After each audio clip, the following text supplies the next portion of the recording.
নমস্কার, আপনারা সবাই কেমন আছেন? সুচিস্মিতা ডেলি ব্লগে আপনাদের সবাইকে স্বাগত। গুড মর্নিং সবাইকে। এখন সকাল 10:30 বাজছে। তো আমাদের সবার টিফিন খাওয়া হয়ে গেছে। আর আজকে আমি একটা করছি নতুন রান্না। তাহলে চলুন ভিডিওটা এখান থেকে শুরু করছি। দেখতে থাকুন, আশা করি আপনাদের ভিডিওটা ভালোই লাগবে। এটা কিন্তু হচ্ছে আমার মায়ের নতুন রেসিপি। হঠাৎ করেই আজকে মাথা থেকে উৎপত্তি হয়েছে। তো চলুন দেখা যাক কেমন হয় খেতে। জানেন তো, এই ভিডিওটা তো আমি পরের দিনে দিচ্ছি। অসাধারণ খেতে হয়েছিল, খুব সুন্দর। জানেন, এটাতে বেশি মশলা ইউজ করতে হয় না। দেখতে থাকুন আমি কি কি দিচ্ছি। এটা দিলাম চিনি, নুন, হলুদ আর দেব লঙ্কা গুঁড়ো। ব্যাস, তাহলে এটা রেডি হবে। আর আমি এটা কি দিয়ে করছি বলুন তো? দাঁড়ান দেখাচ্ছি। আগে মশলাটা পুরোপুরি দেওয়া হয়ে যাক, তো তারপরে মা ছেলেটাকে ধরে আছে, তাই মা রান্নাটা করতে পারলো না। মা বলল তুই কর, তাই আমিই করছি। জানেন, বাবু এখন জেগে আছে তো, তাই ও যদি ঘুমিয়ে যেত তাহলে মাই করে দিত। আর আমি আপনাদের সাথে রেসিপিটা আজকে শেয়ার করব বলে ভিডিওটা করছি। অনেক দিন পর রান্না করছি। সেই বরমশাই থাকতে করেছিলাম এগ চিকেন তড়কা, তো তারপর করছি এই রান্নাটা। আসলে মা আমাকে এই গরমে বেশি রান্নাবান্না করতে দেয় না, তাই আমার বরমশাই থাকতে সেই করেছিলাম বরের আবদারে এগ চিকেন তড়কা। আর আজকে করছি এই রান্নাটা। এই রান্নাটা আশা করছি কেউই কোনোদিন করেনি। আসলে আমি দেখিনি ইউটিউবে, তো এটা আমি ফার্স্ট টাইমই আপনাদের সাথে শেয়ার করছি। অসাধারণ খেতে হয়। আর মা না আমাকে বেশিরভাগ এই গরমে রান্না করতে ঢুকতেও দিতে চায় না রান্নাঘরে। জানেন, রান্না করতে দিতেও চায় না। আর এই যে কী দিয়ে করব বলুন তো? আলু, পেঁয়াজ আর ওটা কি ছিল বলুন তো? গুগলি। তো এখন আমি কড়াইয়ে তেল দিয়ে নিচ্ছি। আর ওই যে খসলাটা দিয়ে ভালোভাবে নুন, হলুদ, লঙ্কা গুঁড়ো, চিনি সবটা একসাথে মাখিয়ে রেখে দিয়েছি। তো এই যে এবার কড়াইয়ে তেল দিলাম। এবার দেব পেঁয়াজটা। পেঁয়াজটা কিন্তু খুব ভাজা হবে না, একটু কাঁচা কাঁচা ভাজা হবে।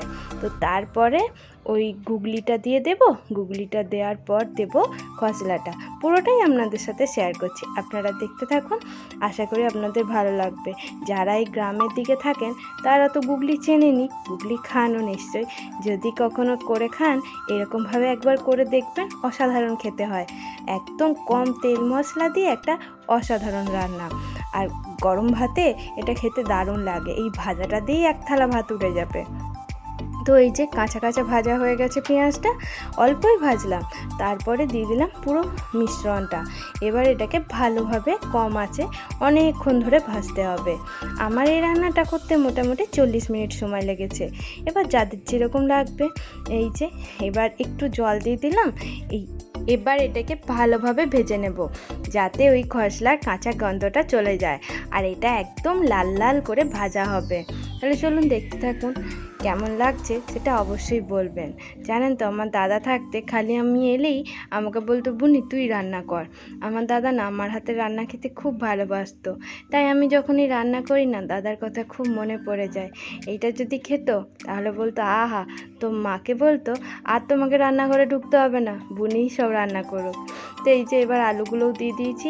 এই যে দেখছেন, অর্ধেক আমার রান্না হয়ে গেছে। আর ওই খসলাটাও সিদ্ধ হয়ে গেছে। এইটা হচ্ছে একদম ফাইনাল লুক। এই যে কড়াই থেকে নামিয়ে রাখলাম।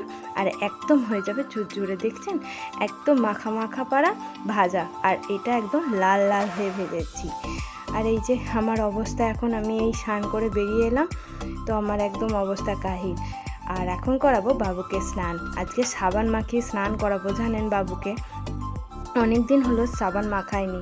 এইটা নিয়ে ওর হবে 3 বার সাবান মাখানো। আগে 2 বার মাখিয়েছি, সেটা আপনাদের সাথে শেয়ার করিনি, তো আজকেই ভাবলাম শেয়ার করি। তো মা আর বাবা দুজনে মিলে ধরে ওকে সাবান মাখিয়ে দিচ্ছে। আর দেখছেন কেমন কর্তা মশাইয়ের মতন বসে বসে সাবান মাখছে। আর দেখুন, এখন না স্নান করতে কোনো কান্নাই করে না।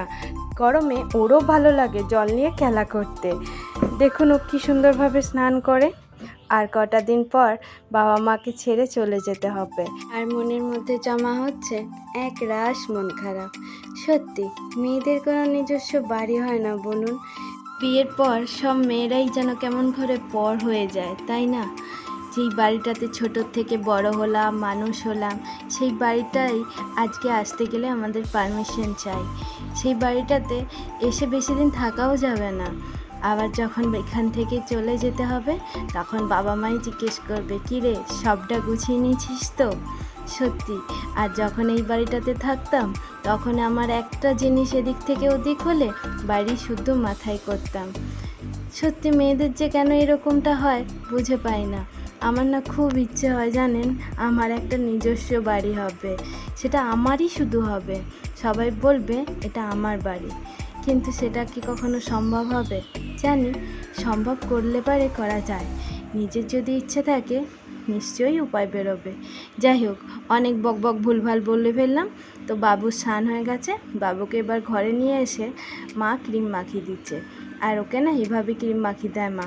তো এই যে ওর জামা টামা পরিয়ে দিচ্ছে, মা ওকে এবার ভালো করে ক্রিম মাখিয়ে দিচ্ছে। আর এই যে উনি এবার খাওয়া দাওয়া করবেন, খাওয়া দাওয়া করে উনি এবার ঘুমাবেন। সোনা বাবা চান হয়ে গেছে, খাওয়া হয়ে গেছে, এবার বোমাইচি হচ্ছে, বোমাইচি, এটা বোমাইচি, শুধুই বোমাইচি।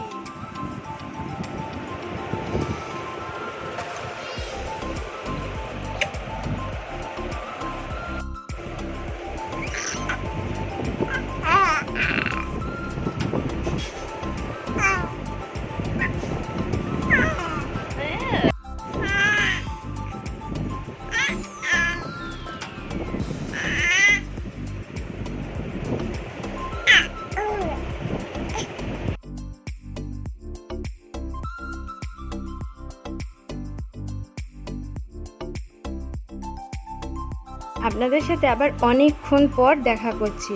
এখন সন্ধে 7:30 মতন বাজে। গরমের চোটে বাবুকে নিয়ে বাইরে বেরিয়ে আসতে বাধ্য হলাম। এই গরমের জন্য না ঘরের মধ্যে থাকাও যাচ্ছে না। আর ও কীরকমভাবে কান্না করছে দেখুন। বাবুকে যখন দুপুরবেলায় আদর করছিলাম দেখছিলেন বাবু কীরকমভাবে কথা বলার চেষ্টা করছে। ওর না এই ছোট্ট ছোট্ট জিনিসগুলো আমাকে খুব আনন্দ দিচ্ছে এখন জানেন। ও যেন মনে হচ্ছে তাড়াতাড়ি বড় হয়ে যাচ্ছে। আর এই গরমের জন্য না ছেলেটার খুব কষ্ট হচ্ছে। আর এখন রাত্রির হয়ে গেছে, অনেকটাই রাত, প্রায় 10টা বেজে গেছে। তো আমাদের খাওয়া দাওয়া হয়ে গেছে। গ্রামের দিকে 10টা মানেই অনেক রাত্রি জানেন। অনেকে তো 9টার দিকেও খেয়ে দিয়ে ঘুমিয়ে যায়। আসলে অনেক সকালে তো গ্রামের দিকে ঘুম থেকে উঠতে হয়। তো বাবুকেও একদম খাইয়ে দাইয়ে রেডি করিয়ে ঘুম পাড়িয়ে দিয়েছি। আর এই গরমের জন্য না এখন এই জামাগুলোই পরাচ্ছি জানেন, পিঠটা তো ফাঁকা থাকে তাই। তাহলে চলুন আপনাদেরকে সবাইকে জানাই গুড নাইট। আপনারাও তাড়াতাড়ি খাওয়া দাওয়া করে ঘুমিয়ে পড়ুন। আর আমার এই ভিডিওটা শেষ করছি এখানে। যদি ভালো লাগে অবশ্যই লাইক করুন, শেয়ার করুন, কমেন্ট করুন। আর দেখা হবে খুব শীঘ্রই একটা নতুন ভিডিওর সাথে। ততক্ষণে আপনারা সবাই ভালো থাকুন, সুস্থ থাকুন আর সবাইকে ভালো রাখুন।